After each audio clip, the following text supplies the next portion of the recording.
Hello everyone, welcome to our literature family. आज हम English literature की एक ऐसी मास्टरपीस शुरू करने जा रहे हैं जो हर स्टूडेंट्स के लिए बेसिक और बहुत इम्पोर्टेंट है, और वो है विलियम शेक्सपियर की सोनेट 73।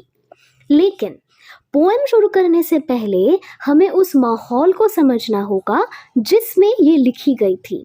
तो चलिए पहले सेट कर लेते हैं इनका बैकग्राउंड। दोस्तों, जब हम शेक्सपियर का नाम लेते हैं ना, तो लोग अक्सर डर जाते हैं कि लैंग्वेज तो बहुत हार्ड होगी। पर सच बताऊं, शेक्सपियर से ज्यादा रिलेटेबल और कोई हो ही नहीं सकता। तो शुरू करते हैं। Who was he? Actually who was William Shakespeare? Shakespeare was the most iconic playwright and poet of Elizabethan era. मतलब शेक्सपियर एलिजाबेथन एरा की सबसे बड़े प्लेराइट और पोएट थे। उन्होंने टोटल 154 सोनेट्स लिखे थे, और उनका जो 1 से लेकर 126 तक सोनेट्स था, वो एक यंग फ्रेंड बोल सकते हैं या फेयर यूथ सीक्वेंस का वो हिस्सा है जो उन्होंने एक यंग दोस्त को डेडिकेट किए थे। और सोनेट 73 उसी सीरीज का एक बहुत इमोशनल और बोलेंगे इम्पोर्टेंट हिस्सा है। अब विलियम शेक्सपियर का जो थीम्स रहता था ना, वो बहुत रिलेटेबल रहता था, जैसे कि हो गया love, time and human nature. तो ये तीनों चीज़, चाहे आप एलिजाबेथन एज का कोई सिचुएशन ले लो या हमारा जो मॉडर्न एज है उसका कोई एग्जाम्पल ले लो, ये जो लव, टाइम और ह्यूमन नेचर है ये तो सेम रहेगा। हमारा साइकोलॉजिकल परसेप्शन चेंज हो सकता है, लेकिन हमारा नेचर तो हम ह्यूमन ही रहेंगे ना। चाहे आप 100 साल आगे भी चला जाओ तो वो रेलिवेंट रहेगा। तो अब सबसे इम्पॉर्टेंट बात है बैकग्राउंड को समझना, मतलब कौन से पीरियड में ये सोनेट लिखा गया था। तो वो वक्त था एलिजाबेथन एरा। ये वो वक्त था जब इंग्लैंड में लिटरेचर का गोल्डन एज चल रहा था। क्वीन एलिजाबेथ द फर्स्ट इस टाइम में राज कर रहे थे, और इस टाइम पर ना सोनेट्स लिखना एक फैशन बन चुका था। मतलब पोएट्स अपनी फीलिंग्स, दुख हो जाए, प्यार हो जाए, और जो भी फीलिंग्स हो जाए, उन्हें 14 लाइन्स में पिरो देते थे, या आप कह सकते हो कंडेंस कर देते थे। तो बैकग्राउंड समझने के बाद अब आता है हमारा स्ट्रक्चर। पोएम पढ़ने से पहले ना उसका स्केलेटन समझना बहुत ज़रूरी है। तो शेक्सपियरियन सोनेट का एक फिक्स्ड पैटर्न होता था। हम ये जानते हैं कि सोनेट्स टोटल 14 लाइन्स में आते हैं, लेकिन ये जो 14 लाइन्स है ये शेक्सपियरियन सोनेट्स में 3 क्वार्टरन्स और एक कपलेट में डिवाइडेड रहता है। ये क्वार्टरन क्या है? एक्चुअली 4 लाइन्स से बने एक स्टैंजा जब हम पढ़ते हैं तो वो हो जाता है हमारा एक क्वार्टरन, और ये ऐसा 4 लाइन्स से बने हुए स्टैंजा मतलब क्वार्टरन शेक्सपियरियन सोनेट में 3 रहते थे, और लास्ट में एक कपलेट रहता था। अब ये कपलेट क्या है? कपलेट होता है 2 लाइन्स से बनी हुई एक स्टैंजा, जहाँ पर सिर्फ और सिर्फ 2 लाइन्स रहेंगे। ठीक है, होता क्या है, फर्स्ट क्वार्टरन में एक इमेज या प्रॉब्लम को इंट्रोड्यूस करा जाता है, और सेकेंड क्वार्टरन में उसी प्रॉब्लम को थोड़ा और डिटेल में समझाया जाता है, और क्वार्टरन थर्ड में एक तीसरी इमेज से बात को कंक्लूजन की तरफ बढ़ाना होता है। अब ये जो कपलेट है, मतलब जो लास्ट 2 लाइन वाला स्टैंजा है, वहाँ पर पूरी पोएम का निचोड़, समरी या आप रेजोल्यूशन बोल लो, वो आ जाता है। अब हमारा सोनेट 73 में ईच क्वार्टरन मतलब 3 क्वार्टरन में एक एक करके मेटाफर इंट्रोड्यूस किया है विलियम शेक्सपियर, और कपलेट प्रोवाइड करता है उसका कंक्लूजन। ये बात बहुत इंपॉर्टेंट है, चाहे कोई भी शेक्सपियरियन सोनेट हो जाए, उसका जो राइम स्कीम है वो कांस्टेंट रहता है, जो है ABAB, CD CD, EFEF, जी जी, ये आपको याद करना है, ये बहुत ही इम्पॉर्टेंट है। हर शेक्सपियर सोनेट में एक fixed pattern of rhyme scheme देखा जाता है। अब हम थोड़ा सा और इन डेप्थ अंडरस्टैंडिंग के लिए कुछ कॉन्सेप्ट्स है वो क्लियर कर लेंगे, क्योंकि अगर आपका कॉन्सेप्ट जो है, बेस जो है, ये अगर क्लियर हो जाए ना, तो पोएम जब आप पढ़ोगे तो उसका जो इनर मीनिंग्स है, वो कैसे प्रेजेंट किया है हमारे पोएट ने, वो समझना और भी ज़्यादा आसान होता है। तो ये जो हम मेटाफर पढ़ेंगे, बहुत लोगों को पता होगा मेटाफर क्या है, लेकिन ये एक क्विक पीस ऑफ इंफॉर्मेशन है जिससे आपका एक रिविजन भी हो जाएगा, और जिनको पता नहीं है उसको एक बार जानने का मौका भी मिल जाएगा एक ही वीडियो में, है ना। तो मेटाफर क्या है? मेटाफर है अ direct comparison between two unrelated things without using like और एज। तो दोस्तों, इस पोएम में ना शेक्सपियर ने मेटाफर्स को भर भर के यूज किया है। अब ये मेटाफर है, इसका सिंपल हिंदी में बोले तो जब हम दो अलग अलग चीजों को कंपेयर करते हैं बिना लाइक या एज इन दोनों वर्ड्स यूज किए। जैसे आप एग्जाम्पल ले लो, यू आर अ लायन, इसका मतलब क्या है? ये एक मेटाफर है। मैं ये नहीं कह रही कि आप शेर जैसे हो, मैं ये कह रही कि आप शेर ही हो। यहाँ पर हम बोल रहे हैं कि आपका जो हिम्मत है, हिम्मत के मामले में आप भाई शेर हो। तो ये होता है मेटाफर। और सिमिली भी एक लिटरेरी डिवाइस होता है जहाँ पर हम लाइक और एज को यूज करते हैं। अगर मैं आपको बोलूँ that you are crying like a baby, we are using the word like here.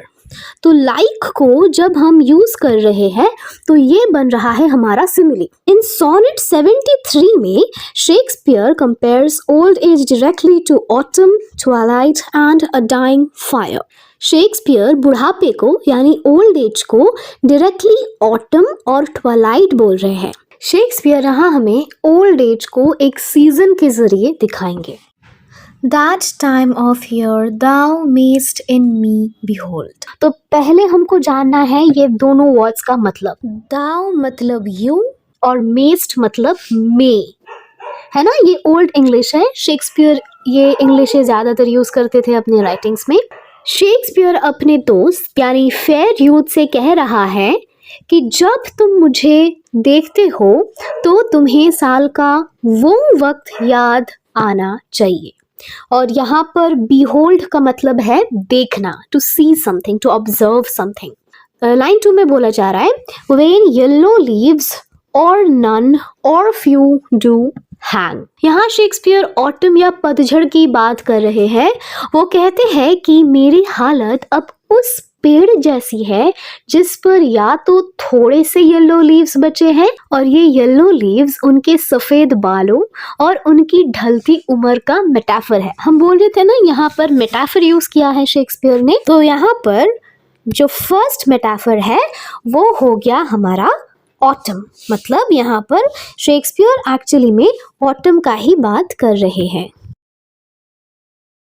Upon those buffs which shake against the cold। इसका मतलब बफ्स का मतलब होता है पेड़ की टहनियाँ, मतलब ब्रांचेस। जो मेन बॉडी होता है पेड़ का, वो ब्रांच को हम बफ्स बोलते हैं। तो ठंड की वजह से वो ब्रांचेस कांप रही है।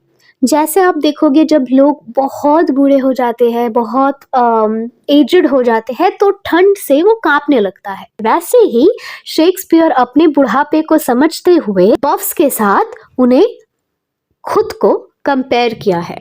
फोर्थ लाइन में क्या बोल रहे हैं? Bare ruined choirs where late the sweet birds sang। ये एक बहुत ही गहरी मीनिंग है दोस्तों। ये लाइन बहुत इंपॉर्टेंट भी है। क्वायर्स वो जगह होती है चर्च में जहां सिंगर्स खड़े होकर गाते हैं। शेक्सपियर कहते हैं कि मेरी बॉडी अब उन टूटे फूटे खाली चर्चेस की तरह है जहां कभी कभी मीठे मीठे परिंदे यानी बर्ड्स गाते थे। वो भी एक ब्यूटीफुल सा टाइम था जब मैं यंग था, जब मेरे में भी वो स्प्रिंग सीजन, मतलब स्प्रिंग हम क्या बोलते हैं, सब कुछ ग्रीन होता है, मतलब इंसान यूथफुल रहते हैं, उनका जो लाइफ होता है वो बहुत कलरफुल रहता है। और ये जो क्वायर्स के साथ उन्होंने तुलना की है वो है मतलब वो कलरफुल लाइफ, वो फेज ऑफ लाइफ जहाँ पर सब चीज़ें बहुत एनर्जेटिक था, बहुत लाइवली था। और अब जो फेड हो रहा है, धीरे धीरे फेड हो रहा है। तो यहाँ पर उन्होंने जैसे खाली चर्च में अब कोई म्यूजिक नहीं है, वैसे ही मेरे अंदर अब वो यूथ और एनर्जी नहीं बची है। शेक्सपियर यही बोलना चाहते हैं, तो आप नोट कर लो। तो अब हम बढ़ते हैं हमारा सेकंड क्वार्टरन की तरफ। तो हमारा सेकंड क्वार्टरन का फर्स्ट लाइन है, in me thou seest the twilight of such day. मतलब शेक्सपियर कहते हैं तुम्हें मुझ में अब ट्वाइलाइट नजर आएगी। और ट्वाइलाइट वो वक्त होता है जब सूरज डूब चुका होता है पर हल्की सी रोशनी बची होती है। मतलब वो है डस्क का पीरियड, है ना। ट्वाइलाइट हम बोल सकते हैं डस्क का पीरियड। एंड दिस इम्प्लाइज उनकी लाइफ की दोपहर बीत चुकी है, अब सिर्फ थोड़ी सी रोशनी बची है। मतलब थोड़ा सा ही होप बचा है।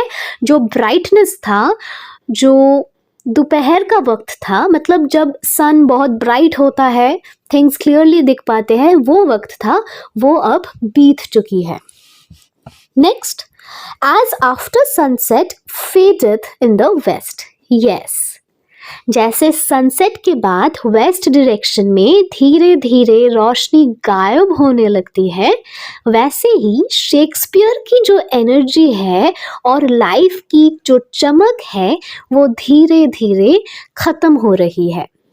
Which by and by black night doth take away। धीरे धीरे ये ट्वाइलाइट भी खत्म हो जाएगी और ब्लैक नाइट मतलब जो काली रात वो सब कुछ अपनी लपेट में ले लेगी। यहाँ पर जो ब्लैक नाइट का मतलब है ना दोस्तों, वो एक बहुत बड़ा सिंबल है अंधेरे और मौत का। यहाँ पर ब्लैक नाइट मतलब है मौत। And the last line of the second quatrain is the most important। यहाँ से बहुत सारे क्वेश्चंस बनता है और ये बहुत इंपॉर्टेंट है, मीनिंग क्लियर करना बहुत ही ज़रूरी है। Death's second self that seals up all in rest। जैसे रात को नींद हमें सब कुछ भुलाकर रेस्ट देती है, वैसे ही मौत भी हमेशा के लिए सब कुछ सील कर देती है, मतलब सब कुछ बंद कर देती है। अब शेक्सपियर एक ऐसी इमेज यूज कर रहे हैं थर्ड क्वार्टरन में जो हम सब ने देखी है, वो है एक बुझती हुई आग। ये उनकी लाइफ का सबसे इंटरनल और सबसे डीप मेटाफर है। ध्यान से सुनिएगा क्योंकि यहाँ लॉजिक और इमोशन दोनों एक साथ मिलते हैं। In me thou seest the glowing of such fire। दाउ मतलब हो गया यू एंड सीस्ट मतलब हो गया देखोगे। शेक्सपियर कहते हैं मुझ में तुम्हें अब सिर्फ उस आग की ग्लोइंग या हल्की चमक दिखेगी जो बुझने वाली है। वो आग जो कभी बहुत तेज चलती थी अब सिर्फ थोड़ी सी लाली बची है। That on the ashes of his youth doth lie। वो कहते हैं कि ये आग अब अपनी ही एशेस में मतलब अपने ही राख पर लेटी हुई है। अब ये राख क्या है? ये उनकी यूथ है, उनकी जवानी है। उनकी जवानी जलकर अब राख बन चुकी है और बची कुची आग उसी राख के नीचे दबी हुई है। तो यहाँ पर एक आयरनी है दोस्तों, जिस एनर्जी मतलब यूथ से हम जीते हैं वही एनर्जी एक दिन खत्म होकर हमें मौत तक पहुंचाती है। हम जैसे जैसे लाइफ में आगे बढ़ते हैं, जवानी या youth leads us to the middle age, the middle age leads us to old age and old age leads us to death. So this is how we are connected to death since we are born, as deathbed whereon it must expire। वो जो राख है वो अब इस आग के लिए एक डेथ बेड बन चुकी है। जैसे एक बीमार इंसान अपने बेड पर आखिरी सांसें लेता है, वैसे ही ये आग अपनी ही राख पर लेटकर एक्सपायर हो रहा है, मतलब खत्म हो रही है। Consumed with that which it was nourished by। यहाँ शेक्सपियर एक बहुत बड़ा सच बोल रहे हैं। जिस लकड़ी यानी वुड ने आग को नरिश किया था, मतलब खाना दिया था, मतलब जलाया था, वही लकड़ी अब राख बनकर उस आग को कंज्यूम कर रही है।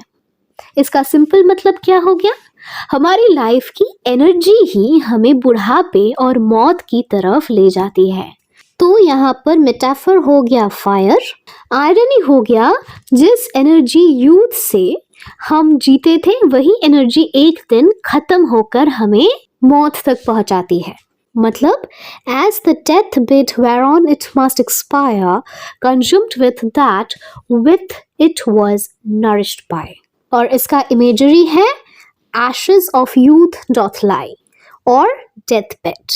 यहाँ एक चीज नोटिस करिए स्टूडेंट्स, शेक्सपियर ने मेटाफर्स का साइज छोटा कर दिया है।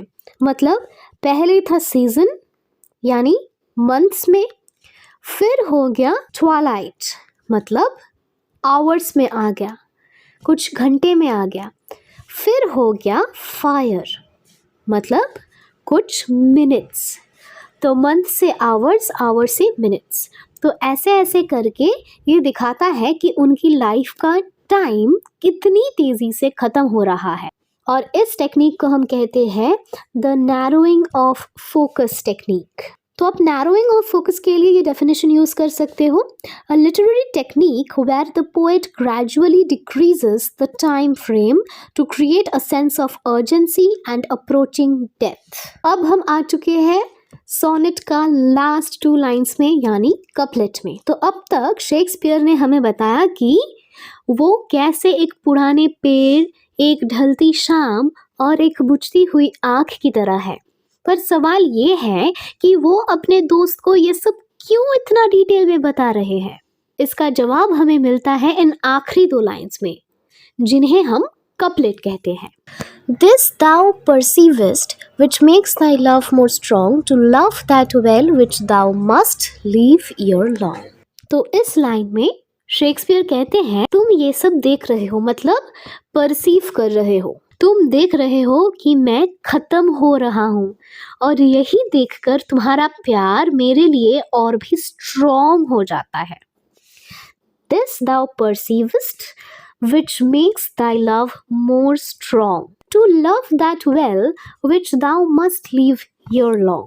शेक्सपियर कह रहा है कि मौत यानी डेथ ही हमारे प्यार को और गहरा बना देती है।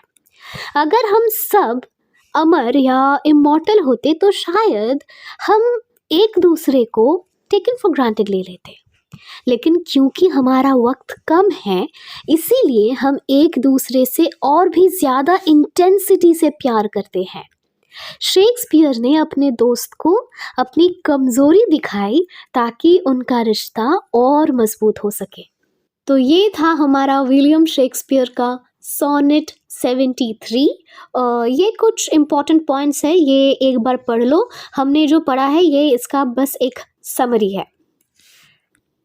उम्मीद है आपको नैरोइंग ऑफ फोकस और ये तीनों मेटाफर्स अच्छे से समझ आ गए होंगे।